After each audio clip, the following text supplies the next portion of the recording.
Olá a todos, sou o professor Alfredo Costa de Vieira Júnior, dando continuidade aí ao nosso curso, a nossa disciplina de computação pervasiva ou computação ubíqua.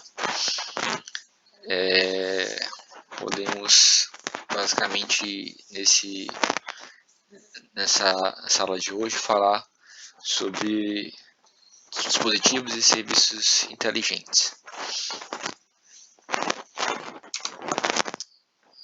Basicamente fazendo uma espécie de overview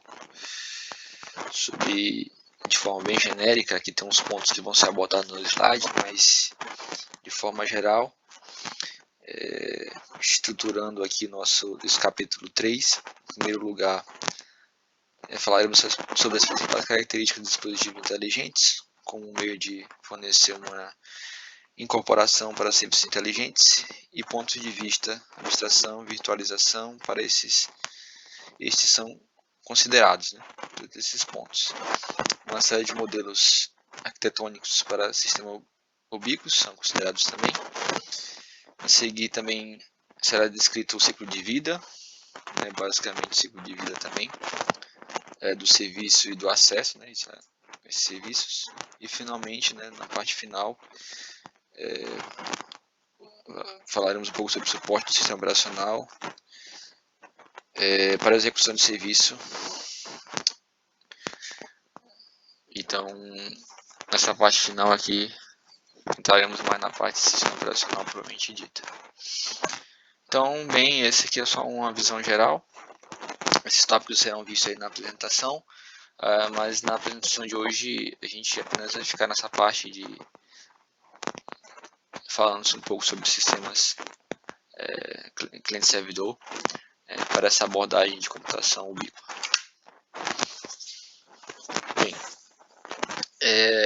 basicamente os dispositivos de TICs, tecnologia de comunicação e informação, eles têm múltiplos propósitos. Então eles operam sobre um portal único, para serviços de aplicação tanto remotas como locais. E de modo geral, a ideia é que esses dispositivos eles operem dessa modalidade, talvez servindo para uma página web, servindo para aplicações consumir informação, por exemplo, a temperatura do ambiente, a luminosidade, coisas do tipo. Então esses dispositivos podem estar inseridos e podem ter múltiplos propósitos e de alguma forma servir para alimentar uma base de dados local remota. Usualmente, dispositivos eles são personalizados, específicos para o dono. Então, existem características desses dispositivos que vão atender um determinado nicho ou usuário específico. O local de controle e de interface do usuário reside tudo num único dispositivo inteligente. Então, pode-se existir essa realidade. Então, geralmente, esses dispositivos eles vão agregar uma parte de lógica de controle e também vai ter algum tipo de interface para a interação do usuário. Então, as características principais desses dispositivos podem estar relacionadas com mobilidade, a parte de descoberta de serviços também é aberto. Então, a gente pode ter acessar, por exemplo, utilizando uma API, para acessar um conjunto de informações que vão estar geralmente de forma aberta para que outros dispositivos possam consumir. No caso, a gente pode consumir, o dispositivo podia estar ligado à web, de modo que a gente pudesse acessar um browser e verificar a temperatura de uma sala, por exemplo. E o acesso a esses recursos é intermitente, Então, a ideia é que periodicamente a gente vai ter que ir lá e esse recurso precisa estar disponível de alguma forma. Tipos mais importantes, né, de dispositivos inteligentes são basicamente os mobiles, né? A computação pervasiva, né, de certa forma, até é importante ressaltar essa questão. Deixa eu tentar aqui ver se eu consigo usar uma caneta. Então temos aqui, importante ressaltar que a computação pervasiva, na verdade, ela lida com aspectos aqui, a computação pervasiva, tá, de P, e a computação móvel, tá? Não considerem aqui como esse círculo aqui como sendo a abrangência, né? Que essa aqui tem mais abrangência do que essa. Não estou querendo levar em consideração aqui o tamanho desse círculo como o que dá mais relevância ou abrangência, tá? Porque estou aqui utilizando o mouse e não dá para fazer com precisão. Mas a ideia aqui é que a computação pervasiva ela é uma área mais voltada, dedicada com a parte de dispositivos que estão, vamos dizer assim, estão no ambiente e que eles ficam geralmente imperceptíveis para o usuário final, mas aí a ideia é que a computação pervasiva vai estar ali presente naquele ambiente e o usuário final não vai perceber. Então ele vai estar usufruindo da computação pervasiva, mas isso não está tão perceptível a ele. Com o avanço da internet dos dispositivos móveis, né, que é uma outra área da computação, né, e permitiu aí a utilização de smart devices, smartphones, entre outros, em especial os smartphones, permitiu aí um grande avanço, né, a tecnologia permitiu um grande avanço desses dispositivos, então eles não só servem agora para telefonar, mas podem capturar informações como temperatura do corpo, batimento cardíaco, localização, entre outros. Então, o avanço dessa área, unida com a computação pervasiva, permitiu aí o surgimento da computação ubíqua, né? Vou botar aqui só a letra U, tá? Então, a ideia aqui é que a computação ubíqua, ela caminha, né, na interseção dessas duas grandes áreas aqui, e novamente falando que esse tamanho aqui não é relevante, tá? Porque estou fazendo à mão esse esquema, mas aqui a ideia é que a computação ubíqua também é uma grande área, né, que se beneficiou do avanço, né, dos estudos de cada uma dessas outras grandes áreas, que é a computação pervasiva e a computação móvel, tá? Então, por isso que nossa disciplina hoje, talvez na época fazia sentido, né? Quando foi criado essa disciplina, falar sobre computação pervasiva, mas na abordagem mais moderna, a computação ubíqua é algo que está mais presente no nosso dia a dia, porque a computação pervasiva ela já não avança sozinha, né? Ela já avança aliada aos avanços tecnológicos. Então, faz sentido nossa disciplina falar sobre computação ubíqua, então muitas das vezes eu vou estar falando sobre computação pervasiva, mas ou vice-versa, como sendo a mesma coisa, mas não é, só para fazer uma ressalva. Então, aproveitando essa oportunidade para explicar aqui um pouco mais para vocês sobre esses conceitos, tá certo? E então a ideia aqui é diferenciar essas grandes áreas, mas na disciplina a gente vai meio que às vezes conversar como se fosse computação pervasiva e o ubíqua fosse a mesma coisa, mas não é, tá? Na definição elas são diferentes, certo? Então, feita essa ressalva, só para ficar claro, a ideia então é utilizar então os dispositivos móveis, por isso que eu fiz esse destaque, porque muitas das vezes esses dispositivos inteligentes eles são dispositivos móveis. Aqui nós focamos em questão de design, né, para que os serviços sejam modelados, né, modelo de serviços usados pelas aplicações de computação ubíqua.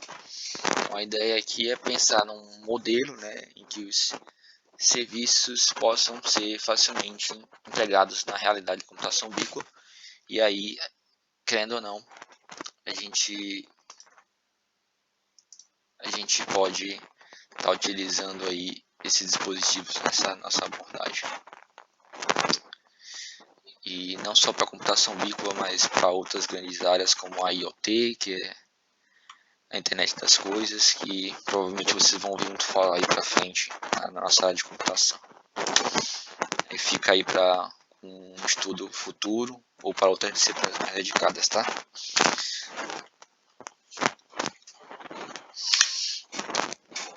Bem, então agora aqui vamos falar sobre ponto de vista sobre sistemas distribuídos. Então, sistemas TICs, né? Sistemas de tecnologia de comunicação e informação distribuídos podem ser modelados com múltiplas formas, né? Múltiplos pontos de vista. Então, os pontos de vista podem ser alinhados, né, a padrões de arquitetura,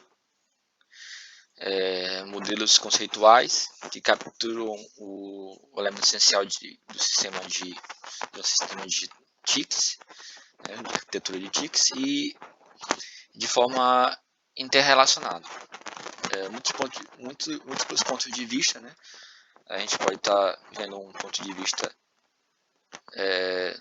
de um único usuário, ou talvez esse usuário é uma empresa, né, um usuário enterprise, sistema de informação, serviços ou plataformas computacionais podem também ser vistos aqui como alguém que vai estar se relacionando ou consumindo ou lidando com esses sistemas distribuídos, com essa arquitetura proposta, que pode estar propondo como um arquiteto de serviços, de sistemas, e uma visão de rede também, elementos de rede e nós computacionais, pode ser nós distribuídos, né?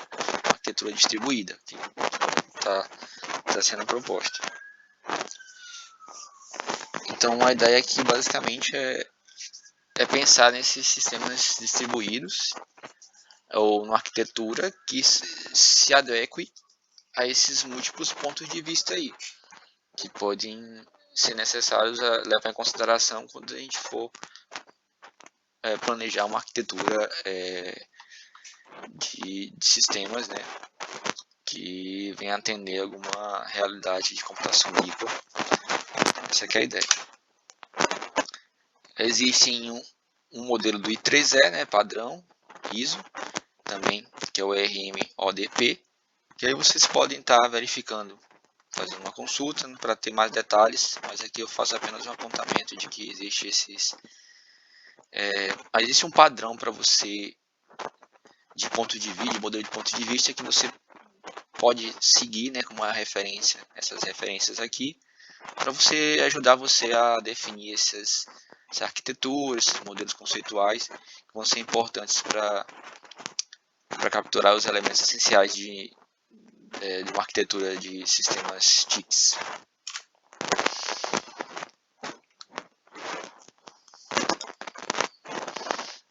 Bem, então aqui é só apenas um resumo, né, dos pontos de vista, onde vai ter o ponto de vista do usuário, né, que ele vai ter acesso à informação, vai realizar algum tipo de processamento, de tarefa.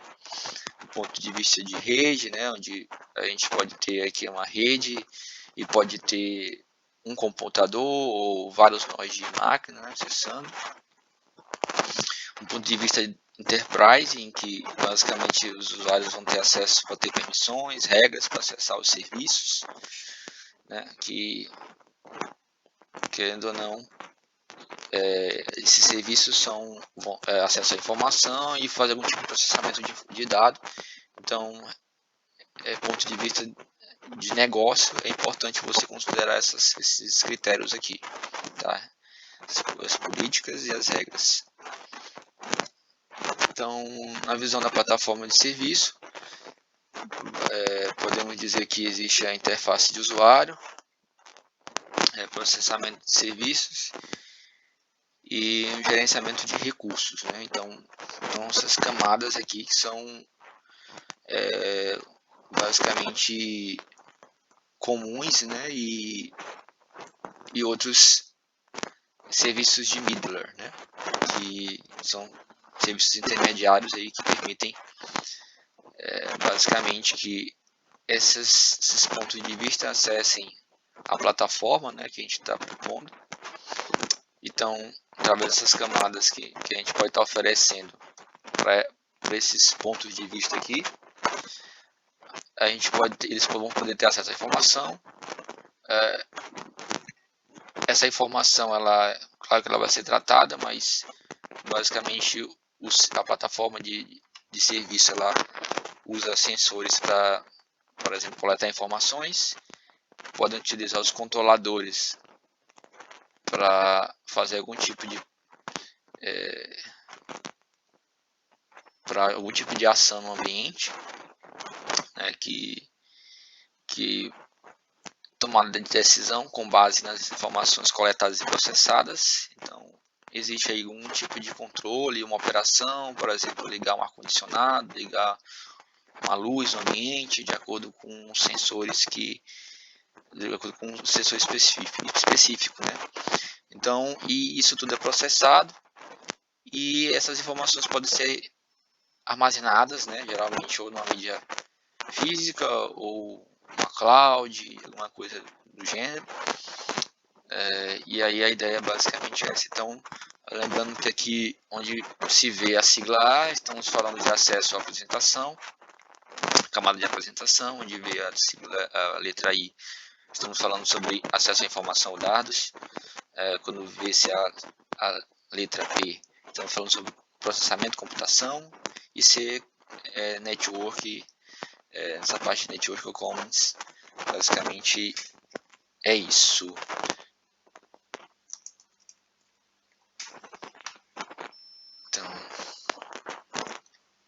Então basicamente é isso.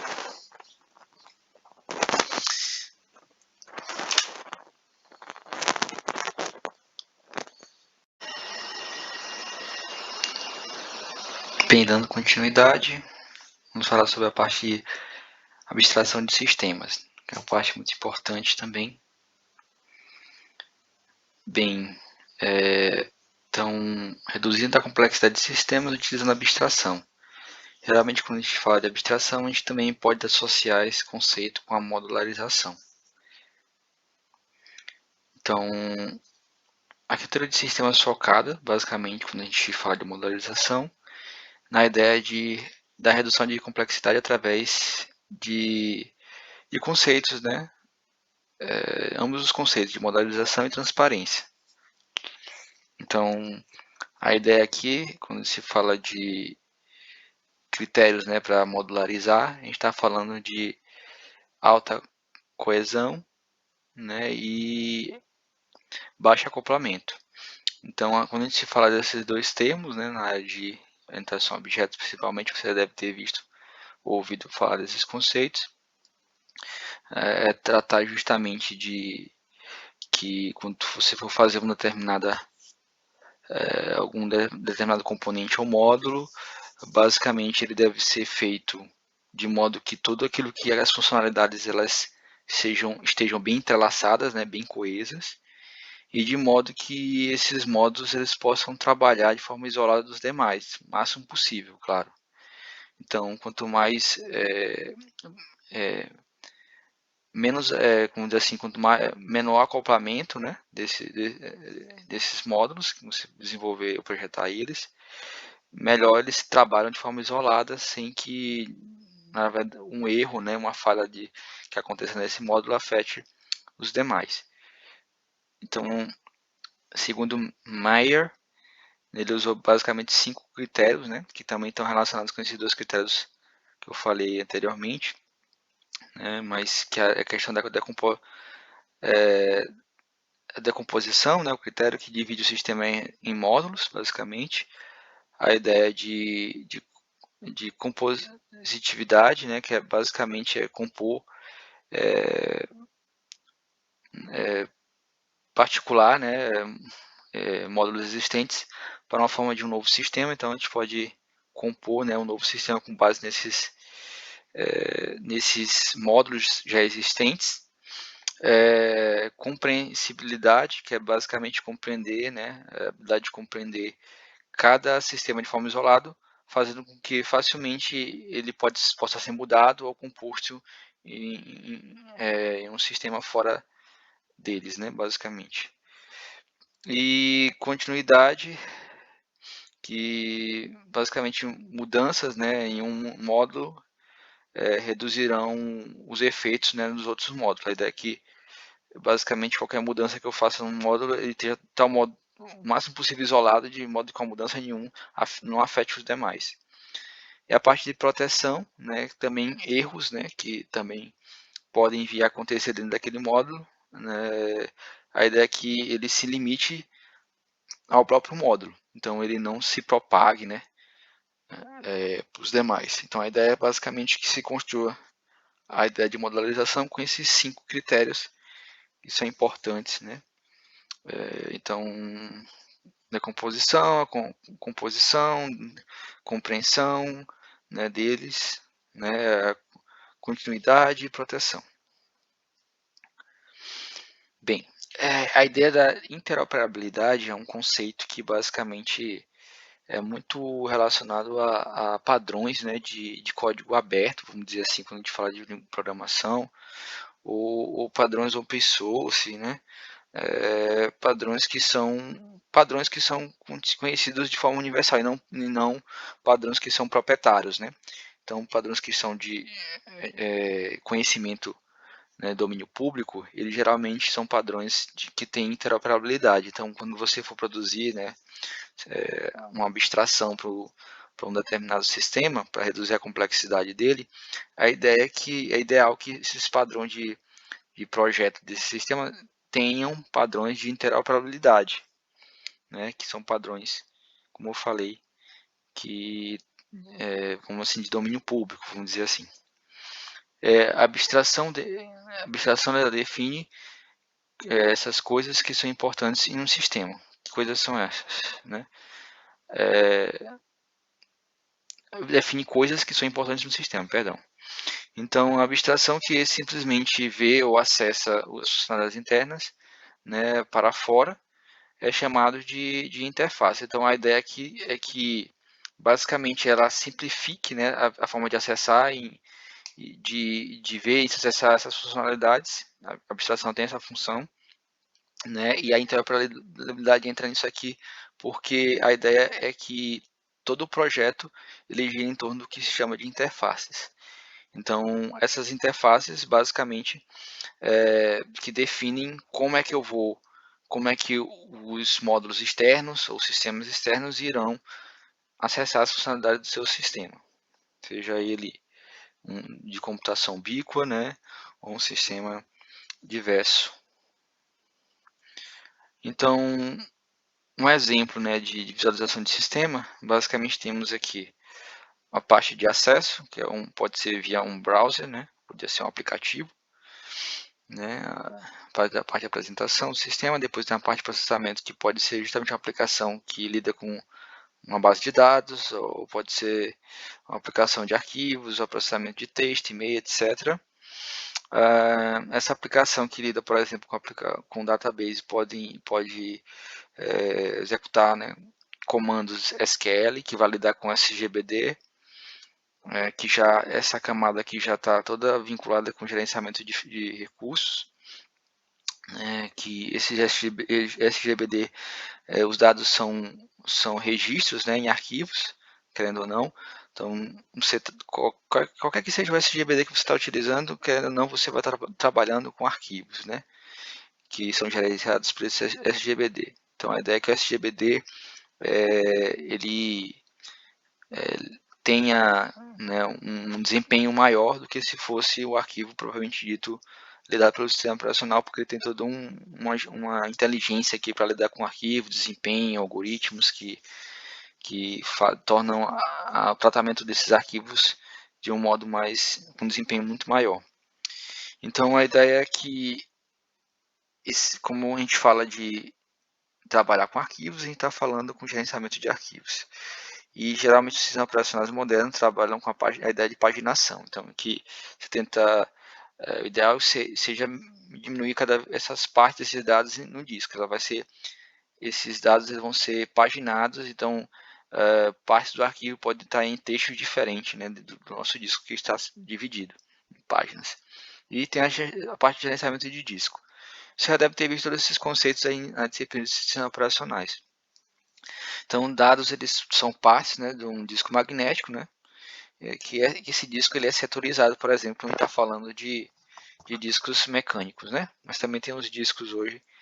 Esse aqui é porque o livro é um pouco antigo, mas tentam abstrair para conceitos mais próximos do nosso dia, né? Como são os discos não mecânicos aí, os SSDs, por exemplo. Bem, então basicamente essa que é a ideia aí, uma visão, um exemplo de abstração que a gente pode estar lidando com camadas, né? Cada camada vai ter aí seus gerenciamentos relacionados. Bem, a ideia também de reduzir a complexidade de sistemas pode estar relacionado com a parte de transparência. A abstração também tem a ver com transparência. Então, a abstração ele faz com que propriedades, né, transparentes não necessitem de interação, basicamente. Então, como assim? A gente vai tentar entender aqui. Importantes tipos de transparência para sistemas distribuídos incluem o acesso transparente, né, ao dado. Então, a ideia é que esse acesso seja feito através de uso de interfaces e fique transparente aí para os módulos ou sistemas externos ou componentes externos que fazem parte desse nossa arquitetura projetada.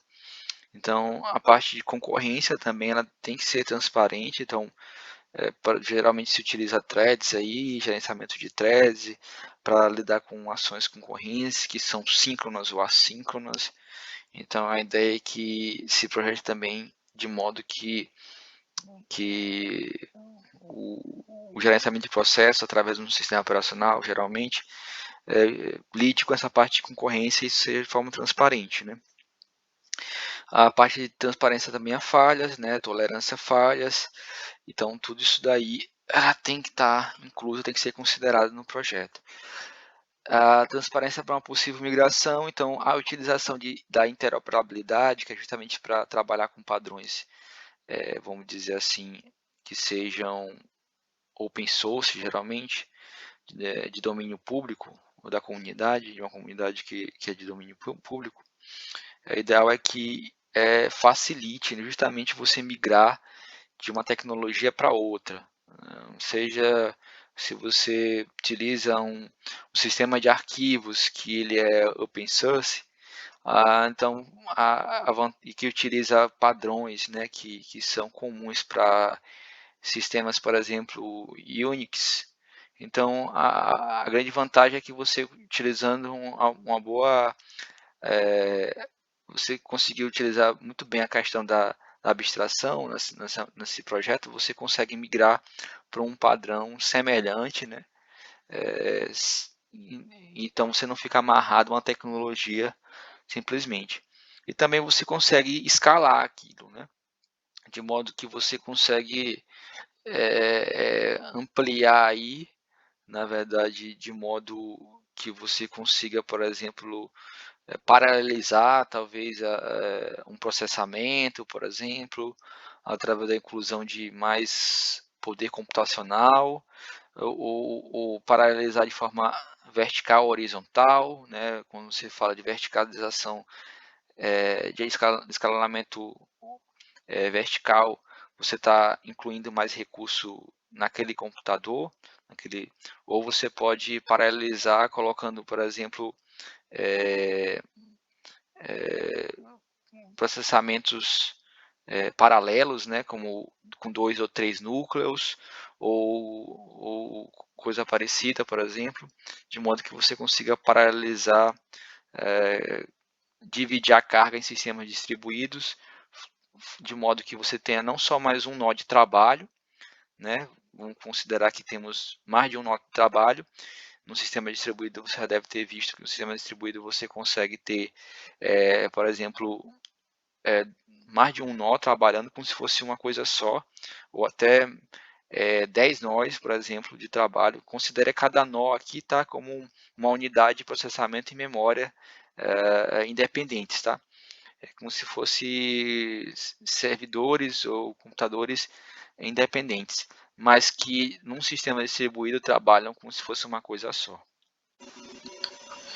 Então, na prática, a transparência ideal de uma imagem única para todos os recursos, em todo o tempo, em todas as condições, é difícil de manter. Geralmente, somente quando o sistema distribuído está funcionando de forma normal. Bem, virtualização é outro conceito importante na abstração. A abstração sozinha ela não faz necessariamente o suporte à interoperabilidade, né, que a gente falou sobre a questão da interoperabilidade que ela agora há pouco, entre diferentes instâncias de tipos de interface relacionadas. Então, só ela não consegue suportar essa interoperabilidade. Então, que isso quer dizer? Que basicamente fontes projetadas para suportar uma única interface precisam ser, geralmente, elas precisam ser reprojetadas para suportar uma outra, né? De alguma forma, manter essa interoperabilidade quando você tem que desenvolver N interfaces, né, para N diferentes tipos de serviços, vamos dizer assim, de serviços com tecnologias diferentes, né, não é uma tarefa tão fácil, né, você não consegue manter a interoperabilidade aí de forma completa quando você está utilizando aí a ideia de abstração. Então a virtualização ela vem prover, né, resolver essas circunstâncias quando você precisa, né, projetar mais de um tipo de interface diferente para suportar ali naquele seu sistema. Porque você precisa, por algum motivo, trabalhar com tecnologias diferentes. Então, a virtualização, se você já deve ter visto na disciplina de sistemas operacionais, ela justamente permite você, por exemplo, quando a gente faz sistemas operacionais, a gente consegue, na mesma máquina, ter um sistema Linux e Windows, né, que são, em tese, diferentes, mas você consegue trabalhar no mesmo servidor físico esses sistemas operacionais, que é basicamente essa questão que eu falei agora há pouco. Às vezes você precisa ter uma interface para rodar um determinado sistema operacional, né? Estou dando mais exemplos de sistemas operacionais, mas esse aqui é bem genérico, tá? Essa afirmação aqui. Não é só para sistemas operacionais. Eu estou tentando aproximar esse conceito aqui para vocês de uma coisa que você já deve ter visto, que eu sei que você já deve ter visto. Então, para basicamente para rodar coisas diferentes, né? Sistemas operacionais Linux e Windows, por exemplo, que são bem diferentes na mesma máquina. Então a ideia aqui é parecida, né, com o que eu estou querendo falar. A virtualização tenta justamente resolver esse problema que a abstração por si só não vai conseguir. Então, quando vai ter situações em que simplesmente uma interface, ela precisa, no mesmo sistema precisa ser projetado para N interfaces diferentes, né? Ou reprojetado, né? Para suportar também uma outra interface. Então, essa que é a ideia. Então, se basicamente prover uma forma de resolver a limitação da abstração. Então, suporta a habilidade para mapear componentes de uma interface, dada um nível de abstração em diferentes interfaces, diferentes fontes, de diferentes níveis de abstração. Então, segundo aí o conceito de Smith e Nag, de 2005. Então, é possível você conseguir suportar N diferentes, mapear, né, N diferentes componentes de uma única interface ou de níveis diferentes de abstração, com nível diferente de fontes, com nível assim é possível através da virtualização. Então, a segunda importante diferença entre abstração e virtualização é que a virtualização ela não necessariamente oculta, né, ou simplifica todos os detalhes de acesso ao serviço, embora ela possa fazer isso. a combinação de virtualização e especificações públicas de interface caracterizam um sistema aberto, né? Fácil de fácil adição, modificação e remoção de componentes de sistema. Então é importante, é importante usar a virtualização, né? É uma importante, vamos dizer assim, exemplo de utilização dessa virtualização é para sistemas operacionais e máquinas virtuais, como por exemplo a questão do Java. Eu falei já o exemplo de sistema operacional, mas também, por exemplo, o Java é uma virtual machine que você roda ela em qualquer sistema operacional. Então, a ideia é que uma aplicação Java pode ser feita de tal modo que, utilizando uma virtual machine, você consegue rodar em qualquer lugar, qualquer ambiente, né, que rode a virtual machine. Então, porque é uma camada intermediária. Então, a virtualização ela vem ser um importante, né, provedor, né, da abstração para justamente reduzir a complexidade de sistemas. Então é importante entender esses pontos aí. Então, pessoal, vamos ficar por aqui nessa videoaula. Agradeço aí a todos pelo empenho na disciplina. Continuem estudando. Qualquer dúvida podem me procurar na nossa sala virtual lá do Teams, ou utilizando o ambiente do Siguema também. Fiquem à vontade. Qualquer dúvida com relação ao material, entrar em contato comigo, e também podem buscar mais informações do nosso livro texto, tá? Que caso vocês não tenham encontrado, me avisem, mas esse aqui é o título do livro e ele também está aqui. Ele também está aqui, caso vocês queiram, que está aqui só para vocês terem ideia. A gente está aqui no capítulo, o capítulo 3, se não me engano, né? E aí vocês podem também recorrer mais informações, né, dos slides aqui também no livro texto. Recomendo a leitura também do mesmo, tá? E aqui vocês podem tirar qualquer outra dúvida, podem estar em contato comigo e a gente fica disponível para vocês poderem conversar a qualquer momento, tá bom? E se for o caso, a gente pode marcar aí uma aula síncrona para tirar alguma dúvida que não ficou muito claro nos slides, ou através desses vídeos que eu estou fazendo, ou coisa do tipo, tá? Agradeço e até a próxima.